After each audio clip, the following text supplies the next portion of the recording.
वैसे आज सप्तमी होनी चाहिए थी तिथि के क्रम के अनुसार, लेकिन 2 षष्ठी हो गई, इसलिए कल भी षष्ठी थी और आज भी षष्ठी है और कल सप्तमी है, माघ कृष्णा सप्तमी।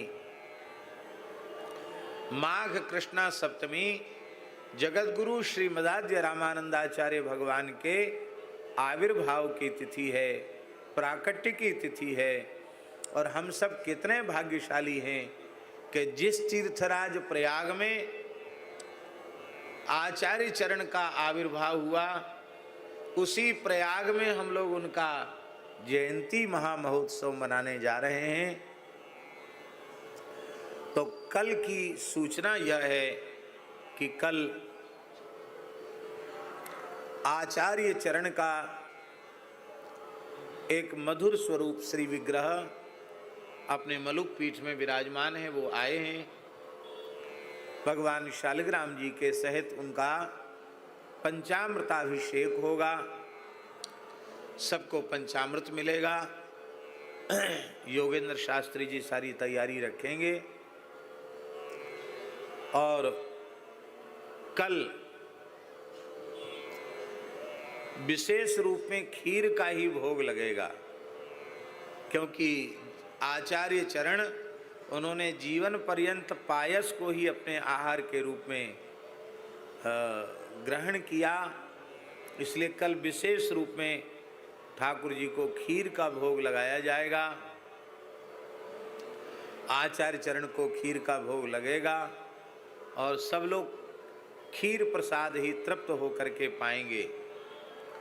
और विशेषता रहेगी कि वो सब गोव्रती खीर होगी। आप लोग कहेंगे इतने बड़े मेला में भारतीय वेद लक्षणा देसी गाय का दूध कहाँ से उपलब्ध होगा? तो पथमेड़ा गोधाम में भारतीय देसी गायों के दूध का पाउडर बनाया गया है, उसी पाउडर से ही दही जमाकर कढ़ी बन रही है। सब काम गोव्रती है, मिठाई भी सब भारतीय देसी गाय के घृत से ही निर्मित हो रही है। तो वो पाउडर के दूध वाली खीर होगी, लेकिन बीच में अभी खीर बनी भी बढ़िया बनती है, बस उसमें थोड़ा 10-12 किलो घी और उसमें छोड़ दिया जाए, आहा, फिर क्या कहना, फिर तो और आनंद हो जाता है। तो बढ़िया से बढ़िया कल खीर, खूब घुटेमा खीर बननी चाहिए, खूब पर्याप्त उसमें घृत होना चाहिए। तो कल की यह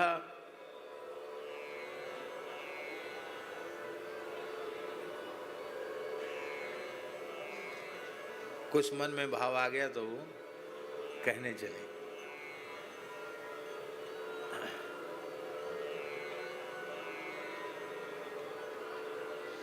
तो भगवत कृपा से कल हम लोग प्रातःकाल जो पाठ का समय रहेगा, मानस जी के पाठ का समय, उसका संक्षिप्त नियम करेंगे। कल हम लोग यहाँ आचार्य चरण का, वहाँ ठाकुर जी के सामने थोड़ी जगह कम है, यहाँ पंडाल है, तो यहाँ आचार्य चरण का अभिषेक का दर्शन भी हो जाएगा और हम लोग बधाई गा लेंगे। पूज्य बक्सर वाले महाराज जी ने खूब सुंदर सुंदर बधाई लिखी हैं, उन्हीं को गा कर के हम लोग खूब आनंद लेंगे, नाच गा लेंगे, कुछ बधाई बट जाएगी और फिर मध्याह्न में राजभोग होगा, अपराह्न में लीला होगी। शायद पिताजी के मन में कोई भाव जगा तो वो कुछ कह के आए। क्या कह के आए? क्या?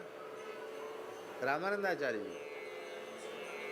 हाँ, ठीक, बहुत अच्छी बात। लीला में भी श्री आचार्य चरण के प्राकट्य की ही लीला होगी, बहुत सुंदर बात है।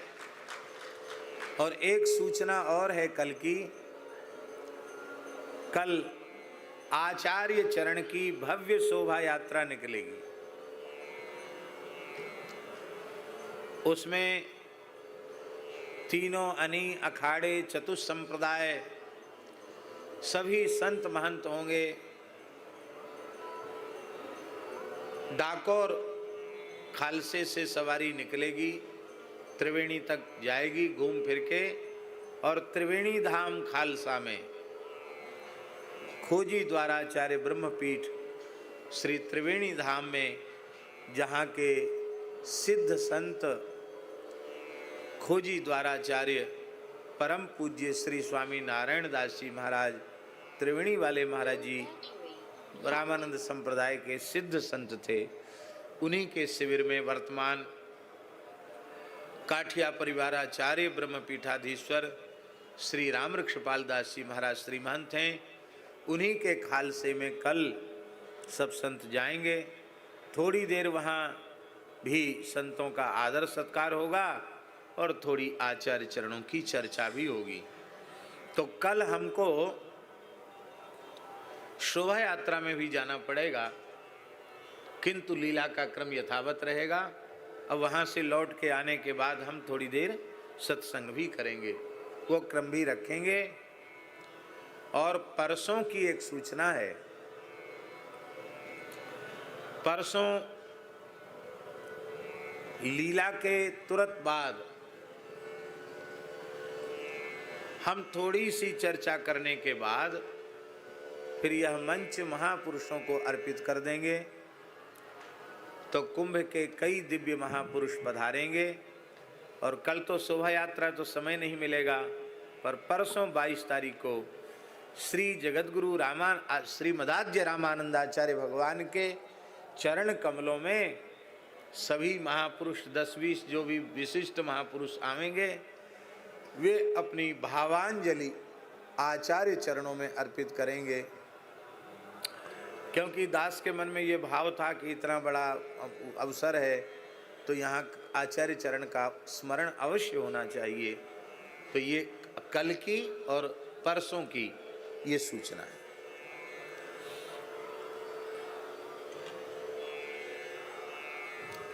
तो यहाँ कई महापुरुषों के परसों दर्शन होने वाले हैं और खूब आनंद होगा।